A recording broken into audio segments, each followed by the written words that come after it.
Hi friends, today మన వీడియోలో rice రవ్వ ఉప్మా తయారు చేసుకునే విధానం తెలుసుకుందాం. ముందుగా స్టవ్ వెలిగించి వేడి చేసిన కడాయిలో రైస్ రవ్వ హాఫ్ మాత్రమే నేను తీసుకుంటున్నాను, ఎక్కువైతే తీసుకోవట్లేదు. రైస్ రవ్వని బ్రౌన్ కలర్లో బాగా వేయించండి, మర్చిపోదు, ఇదే టేస్ట్కి ఇంపార్టెంట్. సో రైస్ రవ్వ వేగిన తర్వాత గిన్నెలోకి తీసుకోండి కొంచెం కొంచెంగా. సో ఫైనల్లీ మొత్తం రైస్ రవ్వని గిన్నెలోకి తీసుకున్న తర్వాత అదే బాండీలో ఆయిల్ వేసి లైట్గా వేడైన తర్వాత శనగపప్పు అండ్ పోపులు వేసి కొంచెం వేయించండి. వెంటనే దానిలో ఆనియన్స్, కరివేపాకు, పచ్చిమిర్చి ఎక్కువగా ఉండాలి, అల్లం కలిపి వేయించండి.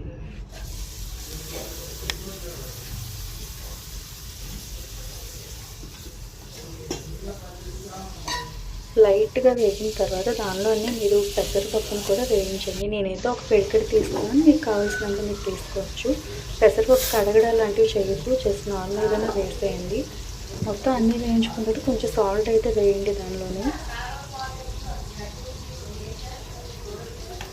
వేయించుకొని అందులోని వాటర్ అయితే కొంచెం ఎక్కువ ఉండాలి. సో వాటర్ వేసుకొని వాటర్ కూడా కొంచెం మరిగేదాకా ఉంచి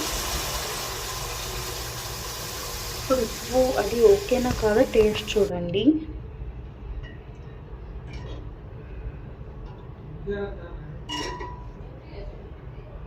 వాటర్ మరుగుతుంది కదా, సో ఇప్పుడు మనం రైస్ రవ్వని కలుపుతూ వేయాలి, లేదంటే ఉండకట్టేస్తుంది. సో కలుపుతూ కొంచెం కొంచెంగా వేయాలి. నేనైతే చాలా తక్కువ తీసుకున్నాను, ఎందుకంటే చాలా తక్కువే కడాయికి నింపుగా అయిపోతుంది. రిలేటివ్స్ వచ్చాక చాలా బాగా పనికొస్తుంది, ఎందుకంటే చాలా ఎక్కువగా చేయొచ్చు మనం. సో వీడియోలో చూపిస్తున్న విధంగా మరిగిన తర్వాత దాన్ని సిమ్లో పెట్టేయండి. మినిమం పావుగంట ఉంటే చాలు, అప్పుడు వేడివేడిగా వస్తుంది. మధ్యలో ఆయిల్ వేసుకొని మర్చిపోవద్దు.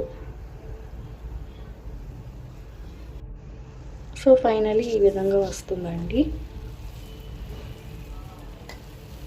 ఇది వేడివేడిగా తిన్నా, చల్లగా అయిపోయిన తర్వాత తిన్నా కూడా చాలా టేస్టీగా ఉంటుంది. ఫైనలీ మన ఉప్మా రెడీ. వీడియో కనుక నచ్చినట్లయితే please like, share, subscribe. Thank you.